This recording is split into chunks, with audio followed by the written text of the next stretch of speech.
Welcome everyone.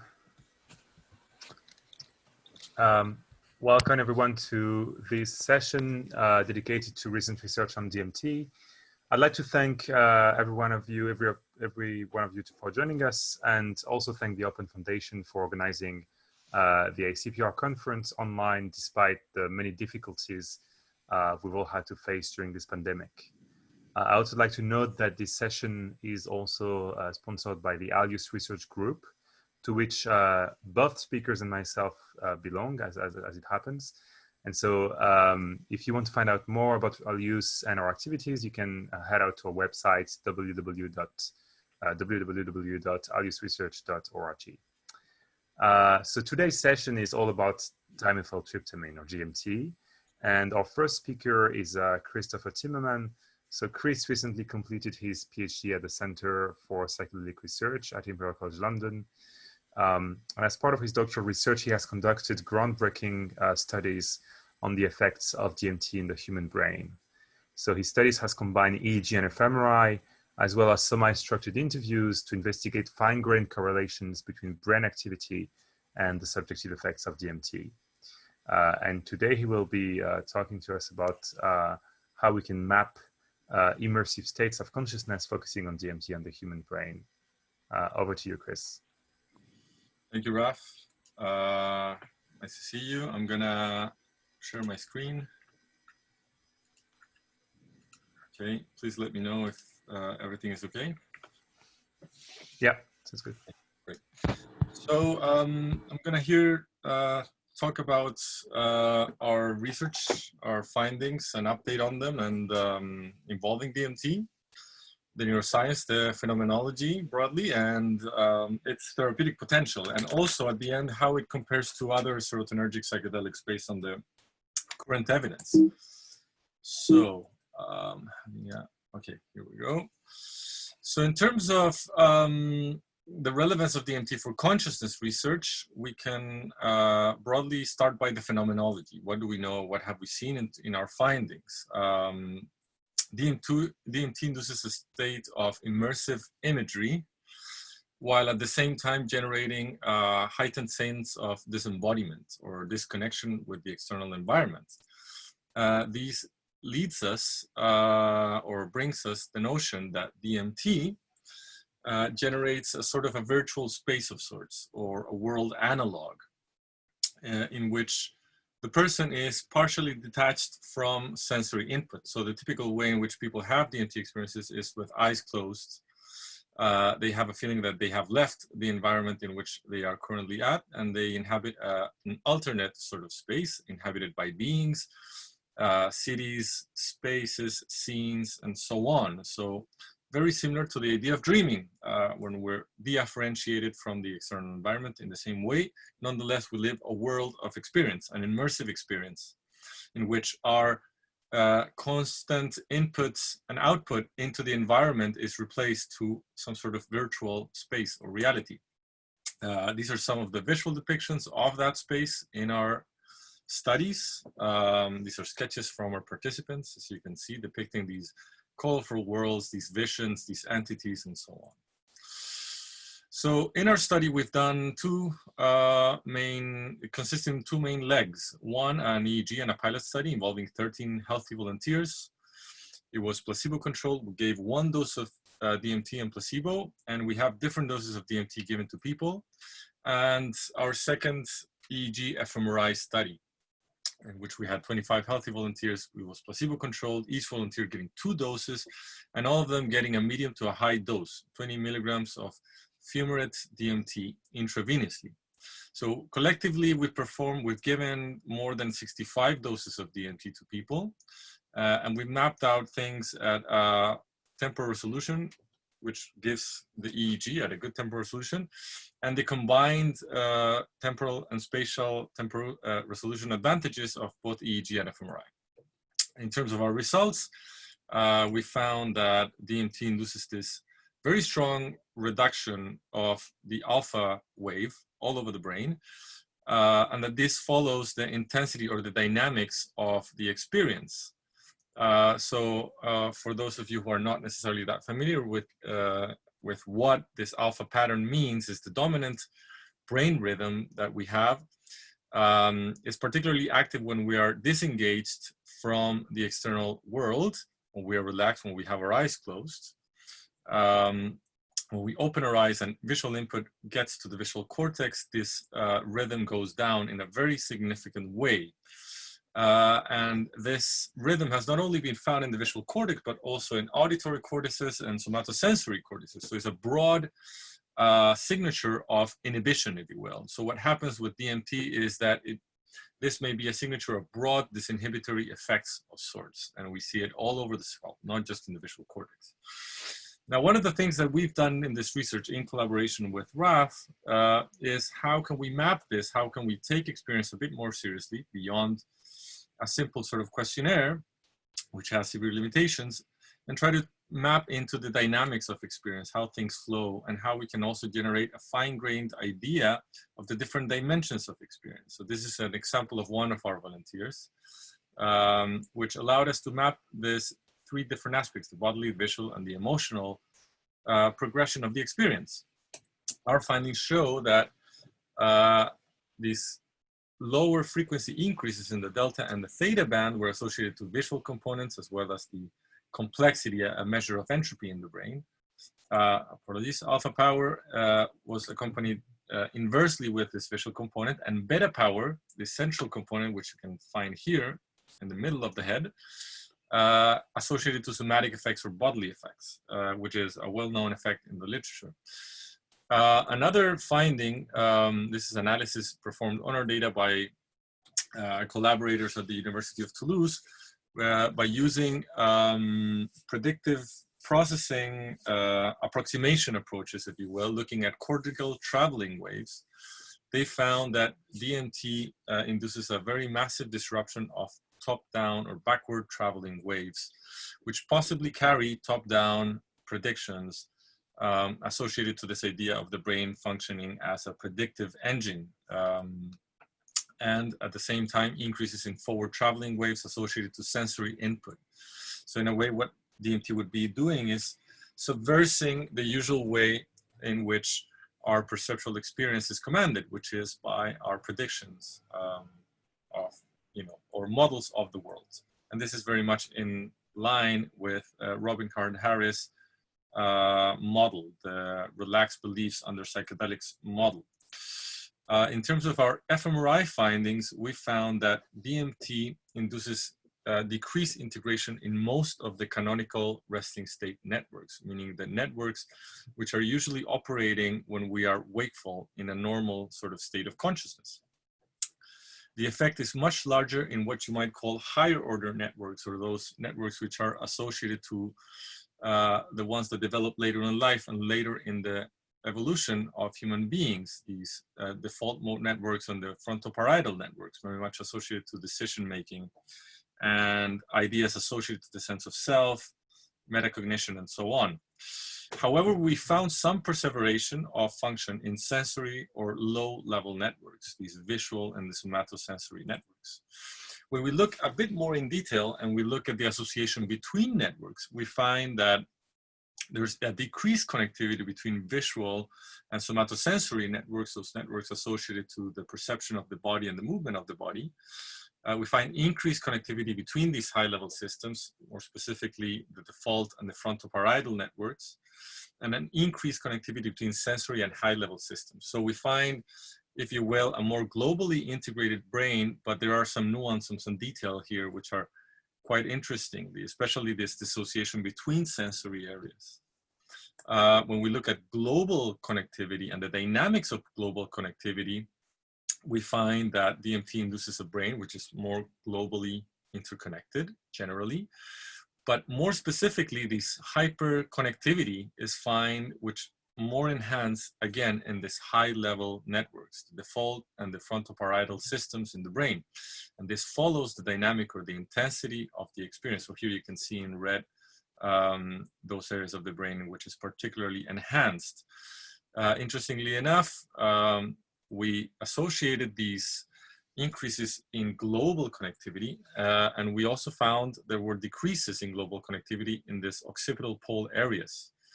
So an interesting sort of like isolation of connectivity, apparently in primary visual areas, which could be due to these immersive properties. We're still investigating this. And we found that these dynamics and these global connectivity patterns are associated to 5-HT2A receptor density. So very much associating this kind of like molecular mechanism to these more global systems that we see when we're using tools such as fMRI. So a nice confirmatory aspect in that regard. When we look at the comparison between EEG and fMRI, we find that these decreases in alpha and beta that we mentioned before are very much associated to these changes in connectivity in high-level networks or high-level areas in the brain, while at the same time being positively correlated with this occipital pole area. Again, the sense that there appears to be something preserved in these very early sensory areas, which is even showing some sort of like increased modularity during DMT. And finally, LEMPL-CIV associated to increases in some of these high-level areas as well, so especially in frontal and temporal areas associated with global connectivity. So entropy-related measures and global connectivity measures showing a positive association in these areas. And finally, we find that some of the most interesting subjective effects, these spiritual type effects and complex imagery effects, are significantly associated to the disruption of these high-level networks, especially specifically this frontoparietal system. So interestingly, something appears to happen which DMT appears to hijack this kind of like decision-making mechanism that is part of the brain that evolves later in life and evolves later in human beings, and it uses in novel sort of ways, and that this reusage or this disruption of the system is associated to some of these immersive or spiritual type effects. Another aspect that we've been starting to look is mechanism of interoceptive awareness or awareness of one's own body. So DMT induces a strong sense of disembodiment, and as you can see here on the right, dynamics in that sense of disembodiment.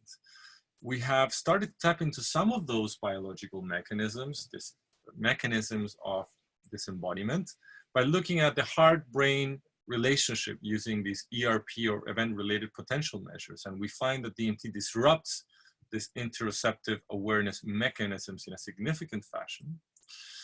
Not only that, we find that these disruptions are significantly associated with scores of ego dissolution. So a nice sort of linkage between the sense of self from the bodily self up to what people might consider is the sense of self that is disrupted under DMT and psychedelics.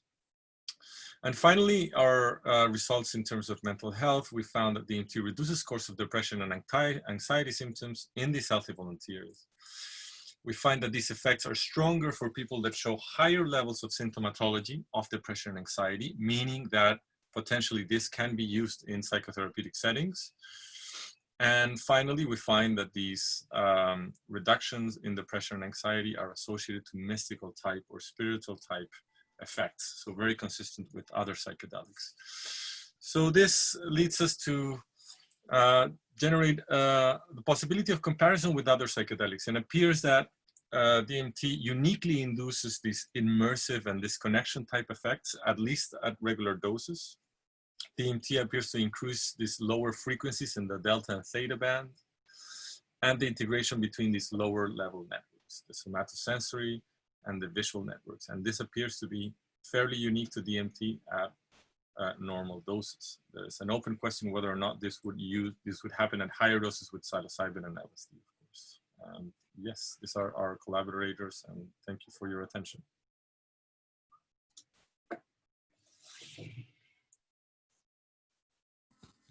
Thank you very much, Chris. What I will do is that we'll now continue with Enzo's talk, and then later on I will ask some questions to both of you and then open the questions to the floor. We now have Enzo Tagliazucchi, who's a professor at the University of Buenos Aires, where he leads the Computational Cognitive Neuroscience Lab. And although Enzo's initial academic background is in physics, he has contributed to many excellent papers over the years, leading the charge of this kind of interdisciplinary effort to understand consciousness and its altered states in a naturalistic framework. And his work relies on a broad array of techniques from several disciplines, ranging from neuroimagery to natural language processing. And so today he will be speaking about the neural and psychological correlates of inhaled DMT in a natural and ceremonial setting. Enzo. Thank you. Thanks, Ra. So I'm going to share my screen. Yeah, so it's there. Everybody can see it. Good. All right. So I'm going to present my talk. I think Chris did an amazing job introducing DMT in general.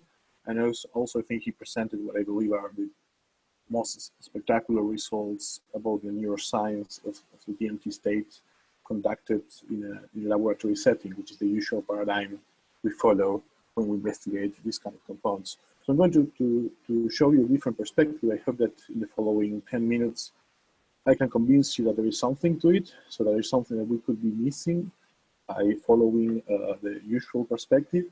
And I will try to show you precisely what we think we can gain from changing point of view. So I will start with something that I believe, from my own perspective, is one of the most interesting things about the psychedelic experience. It's something that sometimes I cannot really believe. I mean, it's the kind of thing, you know, that you forget how spectacular it is until, of course, you think hard about it, and then you realize, well, we can do this now in a lab. So psychedelics are known to induce what some people call mystical type experience. Others call them peak experiences. In general, these are experiences that have something in common. They have this unity feeling, this feeling of being part of yourself and environment, becoming one. These are ineffable experiences, or these are experiences that you will have a very hard time choosing the words to precisely tell others what happened. These are experiences in which there is a transcendence of space and time. These experiences have a noetic quality, so they sometimes feel more real than reality itself. And of course, these are not bad experiences. These are usually perceived as blissful experiences, as meaningful experiences, sometimes even sacred experiences. So the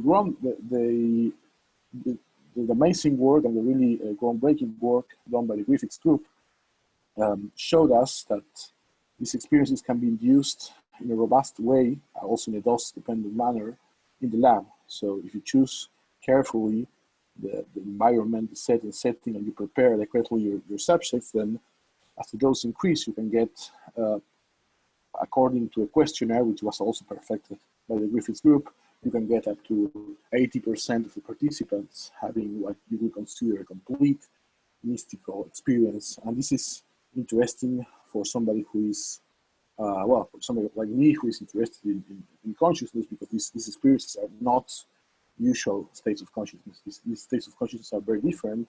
So it's of course a challenge to understand what is going on and what we can understand about normal consciousness by looking at these very different states.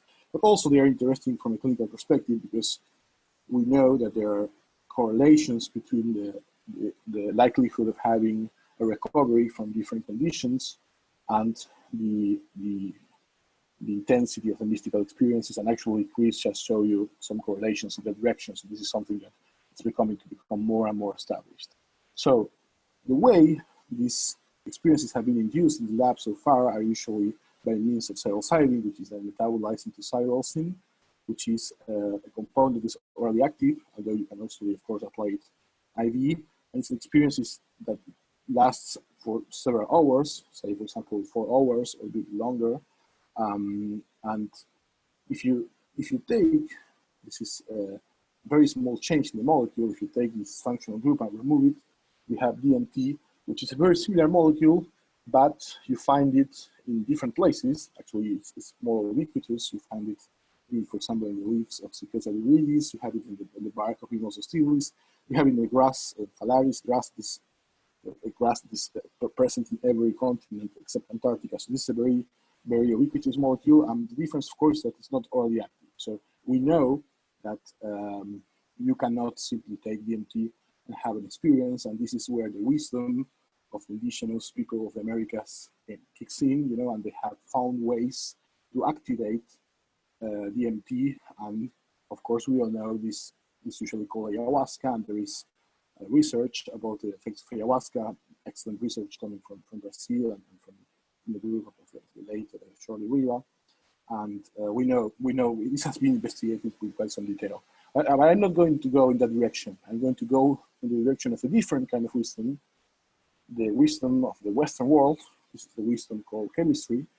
And chemistry essentially lets you do something that no person in any indigenous tribe in the Amazon could ever do. This, you can just take, for example, the bark of the Mimosa stilis, and you can concentrate it, and you can get a freebase extraction DMT, and this is something that you don't need an inhibitor to activate it. You can just smoke it. And if you smoke it, then it's a very strong experience, and it's a very, very short experience as well for a psychedelic. This is the kind of experience that you can also get if you get an IV injection, but I think that most of the people who consume DMT in a natural setting, they don't do IV injection. They usually tend to smoke it. So this is, of course, a crazy thing. And the question is, have you ever done DMT? And the answer is yes. The Western world has done DMT and has done plenty of DMT. So we came up with DMT-inspired concepts, which are like Western canonical, so to say, parts of the Western canon about DMT, like the spirit molecule. The pineal gland is the seat of the soul. Well, of course, you cannot leave out self-transforming of machines. And then, of course, hypothesis about, you know, what can be the relationship between DMT and abductions. And so what I make of all this is that basically I can summarize it in a single sentence, that is, DMT is an interesting molecule. I mean, it's a molecule that can give people to believe all these different things, has to be interesting. So we wanted to study it, and we wanted to study it from a natural perspective. So we started asking some questions to guide the design of our study. For example, what is it good for, if it's good for anything? And we thought, well, maybe DMT is good to induce express mystical type experiences. So it's a shorter acting drug, but that doesn't mean that it cannot induce a full-blown experience in the sense, you know, of the mystical experience questionnaire. And then, of course, this will have implications for clinical applications, like Chris, for example, just showed that maybe with a very short experience, you can have, you know, changes in measures of mental health. Then, of course, when is it good for? Well, we thought maybe this has been investigated by Chris mostly in the lab settings, but maybe there is something we're missing, or maybe there is something else we can learn about studying the drug in the context where most people use it. So we thought, well, maybe we should go for natural settings. Maybe these mystical type experiences tend to appear more frequently in natural settings with people who are relaxed, for example. And why is it good for? Well, we tried to not only do a field study about the psychological aspects of the experience, but we tried to also do recordings, like neural signal recordings in a field study. So our study basically was the following. We started with an advert. Don't do that. That's my phone on the advert. I don't recommend you put it because they have like 100 WhatsApp messages from very strange people. But anyway, we recruited lots of people. Those people had to go to an interview with a psychiatrist. And of course, we all the standard exclusion and inclusion criteria. And we have a pre-assessment, anxiety, date straight. We have questionnaires coming inspired or directly taken from the Imperial Ceremony study, personality, absorption, and so on. And then people smoked either by themselves or assisted by a facilitator, something that we estimate was around the range of 30 milligrams of DMT freebase, although we cannot be sure because we didn't determine the concentration. And even if we did, we couldn't just be sure of the quantity because the combustion, something will be lost. And we have a rather good equipment to record EEG in the field. It's state-of-the-art wireless portable EEG. Then we recorded an interview. Then we have some post-assessment measures, especially those questionnaires to try to map what whole experience was like. And finally, we recruited in the end 35 participants. They have plenty of experience with ayahuasca, with 100 times 100 experience plus minus 200 experience with ayahuasca. Not so much with DMT, like 3 or 7 DMT alone experiences. So what do we mean by natural setting? This is an interesting thing. It's not that we went to a retreat, in the wilderness. Natural setting means an urban setting. So we studied DMT in what it's called the city of the most holy Trinity and port of Saints Mary of the Fair Winds, which is the long name for the city of Buenos Aires. This is Buenos Aires. This is a map of Buenos Aires. And these are the natural settings, basically. So we never went to a retreat. This is people smoking DMT in their own places. We went to every kind of places all around the cities, except this corner. I mean, you don't want to go there. Maybe that's not the place you want to go. So from the interviews, this is analysis that I just finished yesterday. We translated the interviews. When we translated the interviews, this is a workload of the most frequent words. All of them make sense. They're very interesting. Well, you have the word Bill here. This is the problem, of course. There is nobody whose name is Bill. This is where, when you translate, you have to be careful. So we need to do this again with more care. And then you can do like topic analysis on the experiences. You have, for example, a topic which is very indicative of the visual distortions. And then you have another that is very indicative of, well, loved one presence, like more emotional response. This is similar to what Chris showed. This is the profile of the different questionnaires. It has a peak in elementary imagery. It's not exactly the same. So the same questionnaires that he showed, but it's rather consistent. And then, of course, when you go to the EEG results, what you see is something that you expected. You see that DMT decreases quite a lot the power in the alpha band to a level that is comparable with eyes open. Something that we found different, however, is that we found an increase in some sensors in the gamma band. Of course, if you find increases in the gamma band, you suspect it has to do with muscle artifacts.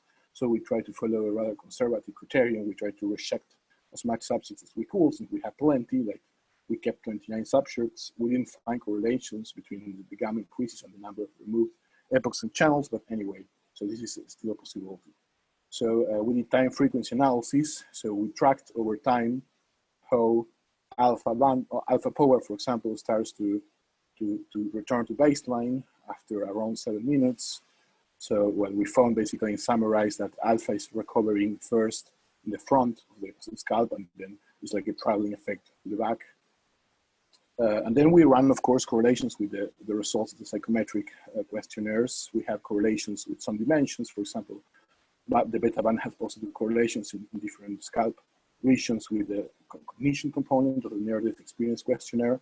But most interesting is in the gamma band, where we found direct correlations between increases and items on the mystical items on the mystical part of the 5DSC, and also in the MEC 30. So we have these positive correlations in electrodes that do not seem to suggest that there's an artifact, because they are not just located on the edges of the head, even though we cannot know.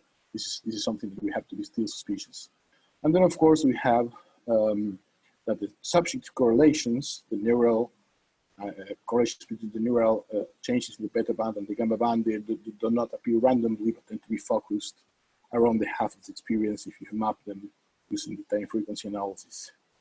And then something that we also did is something that has been shown repeatedly for psychedelic compounds, and also for DMT, is that DMT has changes. First of all, DMT increases the synchrony, so not only the power in the gamma band, but also the synchrony between channels. And this is something interesting because it's a robust marker of meditative state in very expert individuals, and decreases the same in the alpha band, so decreases the synchrony in the alpha band. The metastability, which is a metric of signal complexity, behaves in the same way. And of course, DMT also increases the length of the complexity in all channels. So this is consistent with the results that we know about. So the conclusions of our study are the following. I think we managed to replicate results from more controlled experiments, especially the study published by Chris. But we also found some divergences. For example, if we increase gamma, we found these correlations with the MEC 30 items. For us, natural setting means the same drug, yes, but the experiment is different.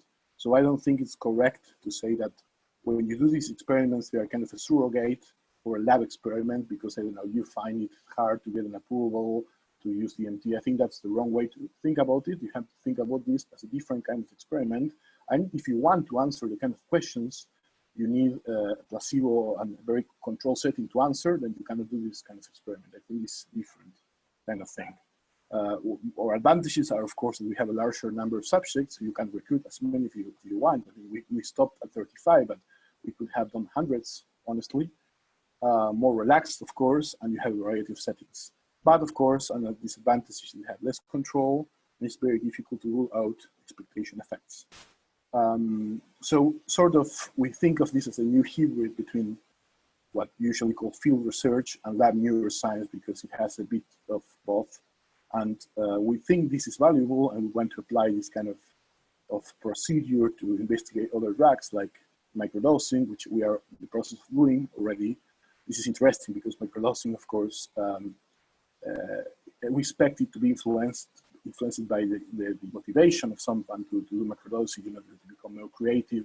And it's something that you might not get when you just go to the lab, to participate in the study if you don't have the intrinsic motivation. Buffalo values, ayahuasca ceremonies. We're interested in like quantifying group dynamics after ayahuasca, even like recording and seeing who is talking to whom, like like a sort of behavioral big brother after the ayahuasca session sort of thing. And then might perhaps, for example, take a single subject who does, because of personal reasons or religious reasons, periodic intakes of one of these compounds and follow him or her very intensively over time. So my final conclusion is a little bit of a tongue twister. This is what I personally learned about this study. What I learned is the following. So experiments, they're also experiences which are experimented by both the participant and the experimenters. So the sum of knowledge gathered during an experiment lies not only in the analysis of neural signals, but in processes and questionnaires, but in the shared experience that constitutes the experiment itself. So we are so focused on the results of our experiments that we tend to forget that experiments themselves are subjective experiences. And this is something we should quantify and investigate. And I got the feeling that this is something valuable by doing this project. So these are the three people who actually did most of the work. Carla led the study. She's the first author of the study. She put in a lot of effort and she did an amazing job. Fede as well. He was in charge of the assessment of the psychological part, and Fede is our liaison between the science and the spirit world. So these other people also contributed, of course, to the study. And if you want to take a look at the findings, you will find the preprint in Biocap. That is all. Thank you very much, Enzo. So I'll just ask both of you two questions that relate to both of your talks, and then I'll open the question to the floor in the time we have left. And then if you have time, we can have a post-talk chat session as well, I think. So my first question to both of you is, can we attribute the difference in subjective effects between DMT and other classical psychedelics like LSD or psilocybin to a mere difference in receptor binding profile and potency, perhaps beyond 5-HT2A agonism?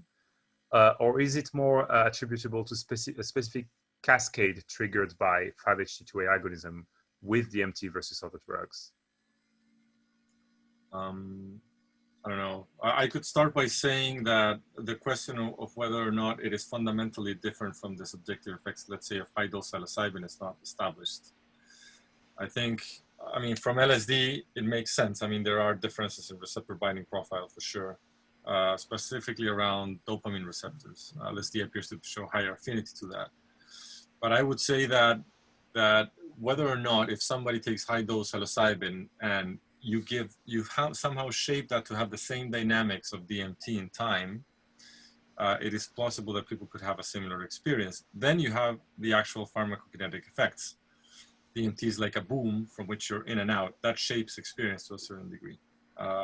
So it's really hard to tell. There are many variables that confound that, I think. I agree we don't really know what is the comparable dose. So there might be a dose in psilocybin that if you take it, you get, factoring out the dynamics, the experience is not so different. Thanks. So perhaps you'll give a similar answer to my second question, but I'll ask it anyway. So what is, in your opinion, the most plausible mechanistic explanation for the occurrence of complex immersive hallucinations, and specifically hallucinations of humanoid entities, for example, induced by DMT as opposed to other psychedelic drugs? So again, I'm not sure that DMT is hallucinations or imagery is particularly immersive. I mean, it is immersive because perhaps the comparable dose of psilocybin would turn out to use experiences that are as immersive as well. And anyway, this is not an experience that you can really escape from. For example, we see a lot in our subjects that they open their eyes when they find it overwhelming. This is like kind of a quick way to escape. This is not something that you're kind of stuck in.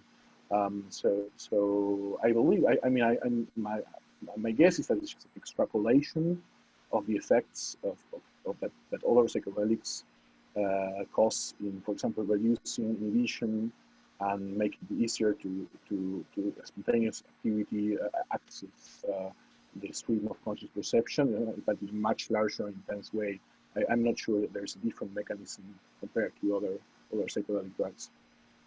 I mean, I think following a bit that line, I agree. I think if for example, you follow the predictive processing story that, you know, top-down models are relaxed and input is increased under psychedelics, if you turn that knob high enough, you would be immersed by input eventually, and your models wouldn't be able to override that input well enough. You would be overwhelmed. So it might kill a myth a bit at this point, maybe, to say something like that, but it may be the case. I think it is responsible to think in that way as well. So just to follow up very quickly on this, you don't think, for example, that it's plausible that something is going on with respect to the perception of entities with high level regions of the visual cortex, or maybe the fusiform gyrus, or something that could be specifically going on with these regions that relate to face detection, for example? Yeah, that could be. I mean, it's not necessarily face detection because the entities are not usually reported as, you know, as usual faces, but there has to be like some brain circuit that is indicating some kind of social interaction or dialogue that might become you know, overly activated. I don't think this is specific to DMT. I mean, this is actually the original reports of Terence McKenna about these self-transforming energy machines. I think they come from psilocybin trips. I mean, extremely like what he used to call like heroic dose of psilocybin might end up, you know, inducing the kind of entity encounters. So I'm not sure this is specific to DMT, even though people believe it is a little bit. Following a bit on that, I think it's interesting to think about why entities as well. And I think my personal intuition is that the idea of entities is a natural gradation following from attributing sentience to the external world. So it's common that, and you hear reports, and it's very well documented, even the questionnaire, the ESC has a questionnaire about that, like everything seems to be alive. Mm-hmm. I think that it naturally progresses from that if you push that enough, that you would perceive that as a separate entity with some form of agency. Yeah, following like what a bit philosophical, I think that's like you kind of adopt what Daniel Dennett will call intentional stance towards these crazy things that are moving all around. You know, you have these videos in which it's very easy to identify yourself with this very cartoonish representation of dots that are moving and engaging in different behaviors. And if you ramp that up, you kind of start assuming that those, you know, blobs moving around, they're actually that kind of thing. There's something with intentions and with beliefs and desires, and you can somehow put yourself in a way in the shoes of those entities, so to say. Thanks to you both. So we're very pressed for time. I realize that we have just a few minutes left, but then we have this post-talk session that you can all attend and continue asking your questions to the speakers. Perhaps we'll have time for one question from the audience. Lindsay Cameron asks, is the wave created by the DMT experience top-down from prefrontal cortex backwards, such as anterior to posterior, thought to be due to the expression pattern of 5-HT2R receptor? So is it thought to be into that expression pattern? and what coordinates the activity of neurons in this area to create a wave? So I think that we both show something that in the direction of a gradient, but what I said, I didn't mention a traveling wave. I should say that the recovery of the alpha rhythm was first in the frontal regions and then the back. But maybe Chris can answer about his study with the traveling waves themselves. I mean, definitely it's alpha is associated to top-down input or top-down feedback processing. Whether or not that feedback mechanism is stemming precisely from the prefrontal cortex, I'm not sure. It could be, it's possible that it is, given the kind of like the functional implications associated to the prefrontal cortex and the fact that these higher level effects might have something to do with the prefrontal cortex according to fMRI data. Whether or not that's specific to 5-HT2A receptor stimulation, it kind of makes sense that that could be the broad hypothesis. You can test that specifically by blocking the other receptors to a certain degree or giving a very high specific 2A agonist, even like a phenethylamine, to see if you see sort of similar effects in terms of cortical traveling waves or other paradigms in which you can understand these kind of like top-down, bottom-up mechanisms. All right, well, thanks a lot to you both. And unfortunately, there is no more time for questions within this session, but there is the after talk. So you have the link in the chat, and I invite you all to join us there to ask further questions. Thank you. All right, I just want to add, thank you very much for the really nice track and panel. We also have a musical performance in 15 minutes, which will be screened live. So for the people that might have lunch or dinner or anything else, you could consider turning that on and having it during the lunch. And as Raphael said, also definitely make use of the virtual meetups and other options at WUFA. So thank you very much and see you again soon. Thank you.